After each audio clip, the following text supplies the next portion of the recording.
father carried what we call a generational curse. And it was a generational curse of abuse of affected families. So what does that mean? When I begin to think about building self-esteem in children, as I said, I was born to a mother who had been in prison a year before my birth for prostitution and solicitation. My mother had an older son that was 1 year older than me, my brother, whom I've never met to this day. And for some reason, after my mother was released from prison, I was born. And she decided that at 24 years of age, she could not take care of me because my father was not in her life. And she felt that it would be not too good to try to raise two boys that she knew she couldn't support. So I went directly into foster care. And I stayed in foster care from an infant until about the age of 7 years of age. And at 7, my last set of foster parents ended up adopting me. And I remember at 7 years old sitting around the kitchen table, and I was talking to my adopted mother, and I asked her, I said, Mama, I said, what was it like when I came out of your stomach? What was it like when I was born?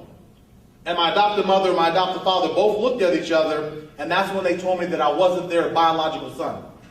That I didn't belong to them with the blood, but I belonged to them spiritually.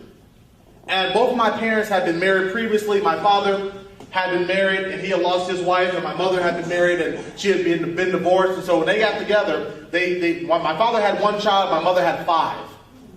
And my parents were old school parents. My adopted father was born in 1918, and my adopted mother was born in 1930.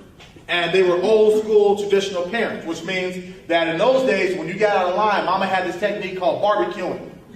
And Mama said, when you get out of line, it's barbecue time. And you knew what that meant. Mama didn't play. Mama was just one of those mamas that she just didn't play. And you didn't mess with Mama. Mama, you get out of line with Mama, Mama was going to get you. And in those days, the respect factor was there. And we're going to talk about that a lot this evening with the young people about respecting your mama, respecting your parents, respecting yourself.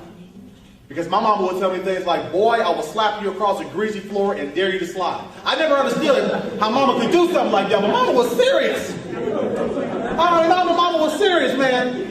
So living in that environment, I was raised under a very strict environment. Both my parents worked very hard. My father had worked 30 years for a company. My mother worked, and both parents believed in working. My father was a very loving man, but my father was not attached to me emotionally. Though my adopted father was there physically, he was not in my life emotionally nor spiritually. My father was not the type of man that will say, son, I love you. My father was not the type of man that would come and put his arms around me and tell me that everything was going to be okay. My father was not the type of man to show any emotion.